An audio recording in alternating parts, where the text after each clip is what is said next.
Stop forming alliances with the wrong people. Stop it! Please. Today we're going to be talking about King Jehoshaphat, who was a king of Judah in the Bible. His story is very interesting. He doesn't play like the main character in this particular section that we're going to be reading today, which is 2 Chronicles chapter 18. But I do think when we focus on him, there are a lot of things to be learned from his disobedience, and so we're going to dive into that right now. But before we do that, if you're new here, welcome. I'm Kayla and I make videos about faith and lifestyle, and if you're not, hey, let's get into it. Alright, so just to give you an overview, if you have not read 2 Chronicles chapter 18, I would highly suggest doing that. Possibly pause this video and go read it now, or you can read it afterwards, but either way I'll give you a brief summary of what happens. There was King Ahab of Israel, right? He was a very wicked king.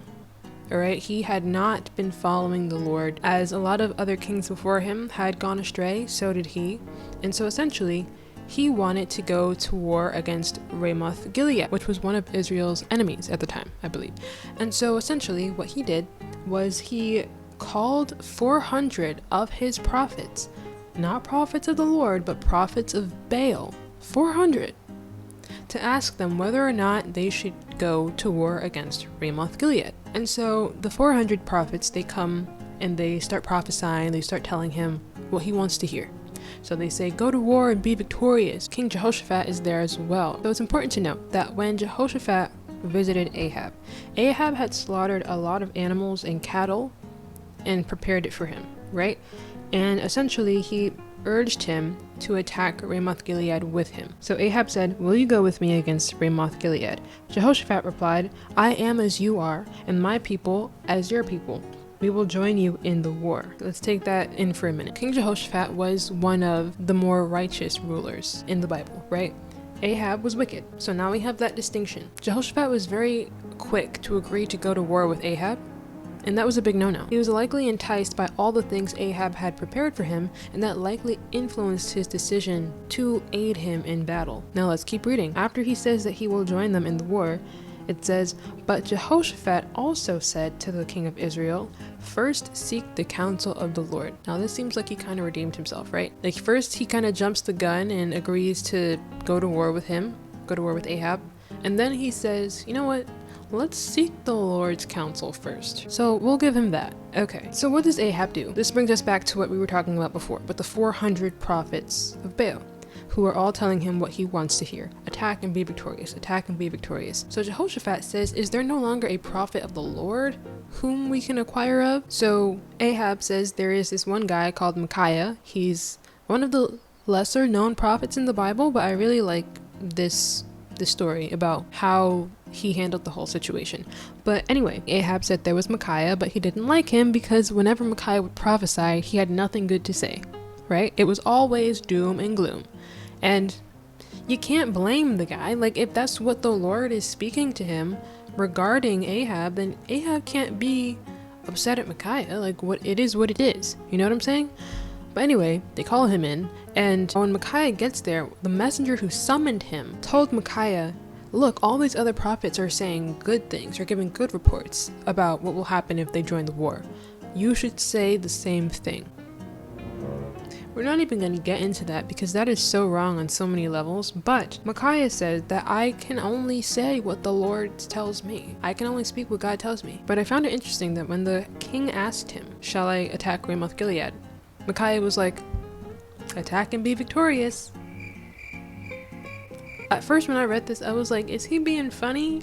Or like what's going on here? You know what I mean? And the king is like, how many times do I have to tell you to speak the truth? And so Micaiah gives a very dreary prophecy about what will happen if Ahab joins the war, or like goes to war with Ramoth Gilead. And the king doesn't like that. Long story short, he ends up going to war. It doesn't go well. Jehoshaphat also goes to war with him. And the chariot leaders from Ramoth Gilead, they were told to only engage with the king of Israel. So don't be distracted by any other forces that may join the war. Only attack the king of Israel. Now King Jehoshaphat, he had no business being on the battlefield, but he was, and the enemy thought that he was the king of Israel. So what did they do? They start pursuing him. Thankfully, after Jehoshaphat calls out to God, God saves him.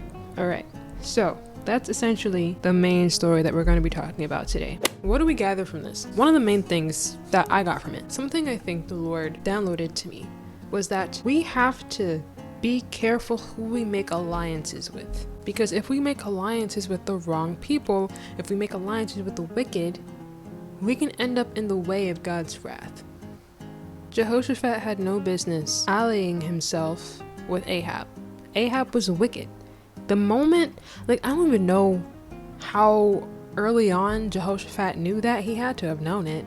But at least at the point when Ahab called 400 prophets of Baal, he had to have known something was up. You know what I'm saying? So to continue to ally yourself with someone like that, no. Now this is something else that we need to be aware of. Don't be so eager to help people that you yourself get destroyed, or you yourself fall into sin. Let me explain. If we look at Galatians chapter 6 verse 1, it reads, "Brothers and sisters, if someone is caught in a sin, you who live by the Spirit should restore that person gently. But watch yourselves, or you also may be tempted."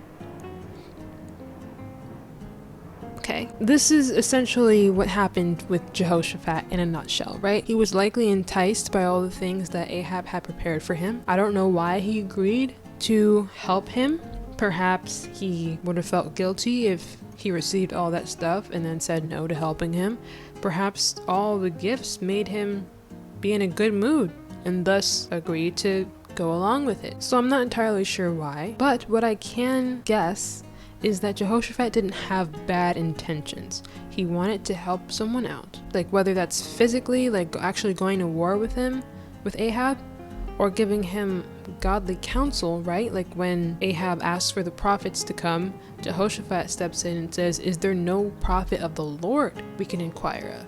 Right? So he's kind of guiding him back towards the Lord, if you will. But he himself was tempted to fall into sin. He went ahead of God. So that's something we need to be aware of ourselves. Now there's so much more in this passage, right? I could go on and on. Oh my gosh, wait, I also want to say this. Later on in 2 Chronicles, I believe it's 2 Chronicles 20, Jehoshaphat allies himself with the wicked King Ahaziah as well. This guy is just becoming allies with everybody. Oh my gosh, what's going on? But what happens? The Lord ends up destroying his works. He had certain plans to do things with Ahaziah, but the Lord shuts them down. What is the big picture here? What is the big idea? The Lord cares about who we partner ourselves with. He is so adamant about us being discerning about what people we should partner with, what people we should ally ourselves with or call our friends, right? And there are so many instances in the Bible where people jump the gun and try to solve things the way they think should be solved instead of first consulting the Lord. I believe it's in Joshua that he makes an alliance with the Gibeonites, even though they deceived him by dressing up or disguising themselves as another people group. Even if you knew who they were, you shouldn't be making alliances without consulting the Lord first. And that's something I think we can all learn from. I want to not be so quick to attach myself to people or have people attached to me. We need to have discernment, right? We need to inquire of the Lord. Lord, is this somebody you have sent to be partnered with me, for me to partner with them to do your will? Or is this a distraction? Is this a snare of the enemy? And so, yeah.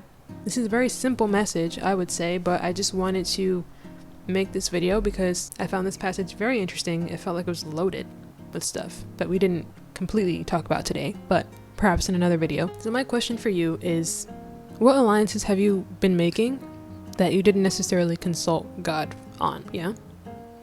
Okay. Well, that's it for this video. I hope it was helpful in some way, shape, or form. If it was, be sure to comment, subscribe perhaps, so we can continue growing in the faith together. Have a blessed day, and I will see you guys in the next one. Peace.